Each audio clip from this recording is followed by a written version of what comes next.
Hi viewers, welcome to our channel. ప్రస్తుతం మనతో పాటు సీనియర్ జర్నలిస్ట్ దాము బాలా సార్ ఉన్నారు. వారితో మాట్లాడదాం. నమస్కారం సార్. నమస్తే. సార్, జగన్ గారు ఇంకొన్ని రోజుల్లో ఢిల్లీ పర్యటనలో ఉండనున్నారు సార్. అయితే ఈయన ఢిల్లీ వెళ్ళడం వెనుక రకరకాల ఊహాగానాలు అయితే వినిపిస్తున్నాయి. అందులో ఒకటి ఏంటంటే, ఆయనకి ఈసారి గెలుపు ఖచ్చితంగా అవసరం కాబట్టి అటు బీజేపీకి ఒక 3 రాజ్యసభ సీట్లు ఉన్నాయి, అందులో ఒకటి ఆఫర్ చేయడానికి వెళ్తున్నారు అన్న వార్త అయితే వినిపిస్తుంది సార్. మరి ఈ వార్తల్లో నిజం ఎంత ఉంది సార్?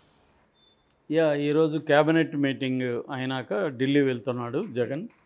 ఢిల్లీలో ప్రధానంగా మోడీ అండ్ అమిత్ షాని కలుస్తానంటున్నారు. ఎప్పట్లాగే ఎప్పుడు వెళ్ళినా కూడా ప్రధానంగా ఏం చెప్తారంటే, ఒకటి ప్రత్యేక హోదా కానీ లేకపోతే ప్యాకేజ్ కానీ, పోలవరానికి సంబంధించి ఇట్లా అంటే అనేక ఇష్యూస్ పెండింగ్లో ఉన్నాయి కదా, వాటి గురించి మాట్లాడడానికి వెళ్తున్నాడు అనేది చెప్తారు. మేబీ అవి కూడా మాట్లాడచ్చు. బట్ దాంతోపాటు ప్రధానంగా ఈసారి ఎందుకంటే ఎన్నికలు దగ్గరికి వచ్చాయి, నెక్స్ట్ మంత్లో అంటే ఫిబ్రవరిలోనే ఎండ్ లోపలే నోటిఫికేషన్ కూడా వచ్చేస్తుంది. కాబట్టి జగన్ ఒక ఆఫర్ ఇవ్వడానికి వెళ్ళాడు బీజేపీ వాళ్ళకి. ఆఫర్ ఏంటంటే, ఇప్పుడు 3 రాజ్యసభ సీట్లు ఉన్నాయి, 3 కూడా జగన్కు వచ్చే అవకాశం జనరల్గా అయితే ఉంది. ఎందుకంటే ఒక సీటుకి 43 మంది ఎమ్మెల్యేల ఓట్లు అవసరం అవుతుంది. జగన్కి 151 ఉన్నారు. తెలుగుదేశం నుంచి కూడా 4 ఉన్నారు. ఒకవేళ అందులో 20-30 మంది వెళ్ళినా కూడా, 20 మంది పైన వెళ్ళినా కూడా ఇంకా 3 గెలిచే అవకాశం ఉంది. తెలుగుదేశం కూడా దీన్ని ఉపయోగించుకొని రెబల్స్ని మ్యాక్సిమం కానీ ఆహ్వానిస్తే మనం గెలవచ్చు అనేది తెలుగుదేశం కూడా నిలబెట్టే అవకాశాలు కనబడుతున్నాయి. ఏదేమైనప్పటికీ 2 అయితే గ్యారంటీగా వైసీపీకి ఉన్నట్టే. 1కి మాత్రమే ఈ గందరగోళం అయితే ఉంది. అంటే వైసీపీలో టికెట్ రాని వాళ్ళు రెబల్స్ అంతా కానీ వెళ్ళి ఓట్లేస్తే ఏమన్నా జరగచ్చు. అది ఎంత పాజిబిలిటీ ఉందనేది చెప్పలేం. ఏదేమైనా ఒక్క సీటు కోసమే ఈ తెలుగుదేశం కూడా ట్రై చేస్తుంది. సో ఈ 2 అయితే ఉన్నాయి. ఆ రెండింటికి కూడా క్యాండిడేట్ల పేర్లు రకరకాలుగా వస్తున్నాయి. బట్ ఇప్పుడు జగన్ ఆఫర్ ఏంటంటే, నేను ఒక రాజ్యసభ సీటు మీకు ఇస్తాను, సో మీరు బదులుగా నాకు 2024 ఎన్నికల్లో సపోర్ట్ చేయండి అనేది మాట్లాడడానికి వెళ్ళాడు అనేది చెప్తున్నారు. ఇది తెలుగుదేశం మీడియాలోనే బలంగా వచ్చింది ఈ న్యూస్. అంటే మరి బీజేపీ తెలుగుదేశం జనసేనతో కలవడం లేదా? ఎందుకంటే కలిస్తే జగన్కి వాళ్ళు హెల్ప్ చేసే అవకాశం ఉండదు, కలవకపోతేనే జగన్కి వాళ్ళు హెల్ప్ చేసే అవకాశం ఉంటుంది. మరి తెలుగుదేశం మీడియాని ఇలా రాస్తూ ఉందంటే ఒక డౌట్లు వస్తుంది. అంటే గత కొంతకాలం నుంచి గందరగోళం అయితే ఉంది బీజేపీకి సంబంధించి.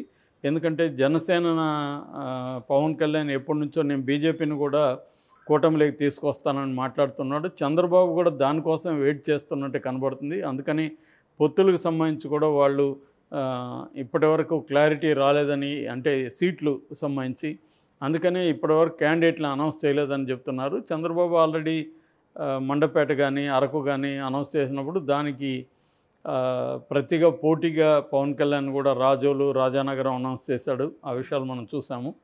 సో బీజేపీ తేల్చట్లేదు అనేది అర్థమవుతుంది. అందుకని పవన్ కళ్యాణ్ యాక్చువల్గా 27వ తేదీ ఢిల్లీ వెళ్తాడని అప్పట్లో పుకార్లు వచ్చాయి. కానీ ఢిల్లీ నుంచి ఇంకా పిలుపు కన్ఫర్మ్ కాలేదని చెప్తున్నారు పవన్ కళ్యాణ్కి. మేబీ జగన్తో మాట్లాడినాక వాళ్ళు ఒక నిర్ణయానికి వచ్చినాక అప్పుడు పవన్ కళ్యాణ్తో మాట్లాడే అవకాశం ఉందని చెప్తున్నారు. అంటే జగన్తో వ్యూహాలు చర్చించి మేము తెలుగుదేశం కూటమితో వెళ్ళాలా లేదా అనేది అప్పుడు వాళ్ళు నిర్ణయించుకుంటారు అనేది అంటున్నారు. సో అదేం జరుగుతుందనేది చూడాలి. ఇక్కడ ఏంటంటే మామూలుగా ముందు నుంచి కూడా బీజేపీ వ్యూహం ఏమిందంటే, ఆంధ్రప్రదేశ్లో తెలుగుదేశాన్ని వీకెన్ చేసి ఆ ప్లేస్లోకి మనం రావాలనేది అది దాని వ్యూహంగా చెప్తున్నారు. మామూలుగా అది ఓపెన్గానే బీజేపీ నాయకులు చాలాసార్లు చెప్తున్నారు. మేము ఒక రాష్ట్రంలో ఏ పార్టీ బలహీనంగా ఉంటుందో ఆ పార్టీని మరింత బలహీనంగా మార్చి ఆ ప్లేస్లోకి మేము రావడానికి ట్రై చేస్తాం, ఇది మా రాజకీయ వ్యూహం అనేది వాళ్ళు ఓపెన్గానే చాలాసార్లు చెప్పారు. ఆంధ్రప్రదేశ్లో కూడా వాళ్ళకి వైసీపీ తెలుగుదేశం అన్నప్పుడు తెలుగుదేశంని వీక్ చేయడమే ఈజీ అన్న నిర్ణయం వాళ్ళకు ఉన్నట్టు కనబడుతుంది. ఎందుకంటే నెక్స్ట్ ఎన్నికలకి చంద్రబాబు కొంత డల్ అవుతారు, ఆయనకి అప్పటికి ఒక 8 ఇయర్స్ దాకా వస్తాయి. సో లోకేష్ ఇంకా ఆ స్థాయి నాయకుడికి ఎదగడానికి టైం పడుతుంది. కాబట్టి ఈ టైంలో తెలుగుదేశం మీద ఫోకస్ చేసి తెలుగుదేశాన్ని దెబ్బకొట్టి తెలుగుదేశానికి ఉన్న సామాజిక బేస్ ఏదైతే ఉందో, అంటే కమ్మ అండ్ కాపు ఈ రెండింటిని అని బేస్ దెబ్బ కొట్టగలిగితే మనం ఆ ప్లేస్లోకి వెళ్ళొచ్చు, దాని తర్వాత జగన్ సంగతి చూడొచ్చు అన్న ఒక స్ట్రాటజీ బీజేపీకి ఉంది. అందుకని స్ట్రాటజిక్గా వాళ్ళు కమ్మ సామాజిక వర్గం అండ్ ఎన్టీఆర్ ఫ్యామిలీలో ఉన్న పురంధేశ్వరిని రాష్ట్ర అధ్యక్షురాలుగా చేయడం, రెండవది చిరంజీవికి ఈ పద్మవిభూషణ్ అవార్డు ఇవ్వడం, ఇప్పుడు ఆయనకి రాజ్యసభ కూడా ఆఫర్ చేసి కేంద్ర మంత్రి పదవి కూడా ఇస్తారని చెప్తున్నారు. అంటే ఒక కాపు సామాజిక వర్గాన్ని కమ్మ సామాజిక వర్గాన్ని కానీ తమ వైపు లాక్కుంటే తెలుగుదేశానికి బేస్ ఈ రెండు వర్గాలు కాబట్టి ఈ రెండు వర్గాలు తమ వైపు అట్రాక్ట్ చేస్తే తెలుగుదేశంలో కోపు లేదనుకున్నప్పుడు చాలామంది అటు నుంచి మన వైపు వస్తారు అన్నది బీజేపీ వ్యూహంగా కనిపిస్తుంది. ఆ వ్యూహాన్ని మరి ఇప్పటి నుంచి అమలు చేస్తారా లేదో తెలియదు. ఇప్పటి నుంచి అమలు చేసేటైతే ఖచ్చితంగా వాళ్ళు తెలుగుదేశం జనసేన కూటమిలోకి రాకపోవచ్చు, రాకుండా వీక్ చేయడానికి ట్రై చేయొచ్చు, జగన్ని ఇండైరెక్ట్గా వాళ్ళు బలపరిచే యాక్టివిటీలోకి వెళ్ళచ్చు. అది కానీ జరిగితే మాత్రం తెలుగుదేశం జనసేనలకు ఇబ్బంది ఉంటుంది. ఇంకోవైపు ఏంటంటే బీజేపీ లాంగ్ టర్మ్ స్ట్రాటజీ ఇప్పుడు నేను చెప్పింది అట్లా కాకుండా ఇమీడియట్గా మనకు కొన్ని సీట్లు వస్తే బాగుంటుంది అనుకుంటే మాత్రం తెలుగుదేశంతో కలిసే అవకాశం ఉంది. ఏదేమైనా జగన్తో వాళ్ళు ఫ్రెండ్లీగానే ఉంటున్నారు.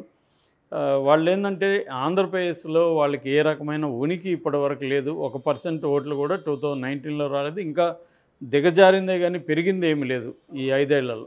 అందువల్ల బీజేపీ ఏం ఆలోచిస్తుందంటే మనం ఎవరికి ఓపెన్గా సపోర్ట్ ఇవ్వకుండా ఉంటే ఇక్కడున్న 25 ఎంపీ సీట్లు రేపు ఎవరికి వచ్చినా మనవే అవి మన అకౌంట్లోనే ఉంటాయి. అట్లాగే రాజ్యసభలో కూడా ఎవరు బలం ఎక్కువ ఉన్నా కూడా వాళ్ళు మనల్ని సపోర్ట్ చేస్తారు, ఏ బిల్లు పెట్టినా మనకి సపోర్ట్ చేస్తారు. ఆల్రెడీ అదే చేస్తున్నారు. తెలుగుదేశం సపోర్ట్ చేస్తుంది, వైసీపీ సపోర్ట్ చేస్తుంది. దీన్నే షర్మిల ఇప్పుడు ఫోకస్లోకి తీసుకొస్తుంది. అంటే ఇక్కడ ఆంధ్రప్రదేశ్లో పార్టీలు అన్నీ కూడా బీజేపీ వైపే ఉన్నాయి. సో ఇవన్నీ బీజేపీ కూటమి అనే చెప్పేస్తున్నాము. వైసీపీ, తెలుగుదేశం, జనసేన 3 కూడా బీజేపీ కూటమిలో ఉన్నాయి. సో దానికి ఆ కూటమికి ప్రత్యామ్నాయంగా కాంగ్రెస్ ఉందన్న నెరేటివ్ని షర్మిల తీసుకెళ్తుంది. ఆమె ఎల్లుండి జంతర్ మంతర్ ఢిల్లీలో కూడా ఒక ధర్నా చేయబోతుంది, అక్కడ నిరసన కార్యక్రమం ప్రత్యేక హోదా గురించి. అంటే ఆమె క్లియర్గా ఈ పార్టీలన్నింటినీ ఒకవైపు పెట్టి కాంగ్రెస్ను ఒకవైపు నిలబెట్టే ప్రయత్నం చేస్తుంది. సో ఈ కాంటెక్స్ట్లో జగన్కి ఎంతవరకు బీజేపీ ఉపయోగపడుతుంది అనేది ఈ మీటింగ్ క్రూషియల్గా ఉంటుందన్నమాట. అంటే ఈ మీటింగ్లో జగన్ ఏం ఆఫర్ చేస్తున్నాడు, దానికి వాళ్ళు ఎలా స్పందిస్తారనేది ప్రధానం. సో తెలుగుదేశం మీడియా ఏం చెప్తుందంటే జగన్ రాజ్యసభ సీటు ఆఫర్ చేస్తున్నాడు. ఆల్రెడీ 2020లో రిలయన్స్ గ్రూప్లో ఉన్న పరిమళ్ నత్వానికి రాజ్యసభ సీటు ఇచ్చారు జగన్. సో అందువల్ల నిజానికి ఆ పరిమళ్ నత్వానికి ఆంధ్రప్రదేశ్కి ఏమీ సంబంధం లేదు. అతన్ని ఆంధ్రప్రదేశ్ నుంచి వైసీపీ నుంచి రాజ్యసభకు పంపించారంటే రిలయన్స్ ప్రజలకి, మోడీ ప్రజలకి తలగ్గే జగన్ చేశాడు, వాళ్ళకి ఒక గిఫ్ట్ లాగా ఇచ్చాడు.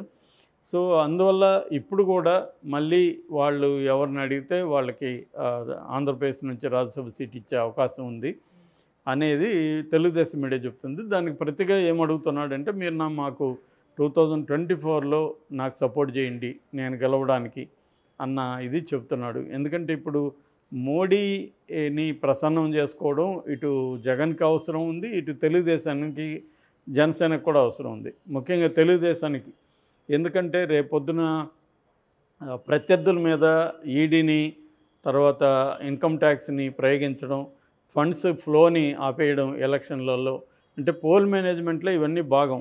డబ్బులను కూడా ఆర్గనైజ్ చేసుకొని ఫ్లో కానీ లేకపోతే ఆ మేరకు వీళ్ళు లోకల్ నాయకత్వానికి డబ్బులు ఇవ్వలేరు, ప్రజలకి ఇవ్వలేరు. ఆ మేరకు ప్రత్యర్థులు ఇస్తారు కాబట్టి వాళ్ళకి ఎక్కువ ఓట్లు పడే అవకాశం ఉంటుంది.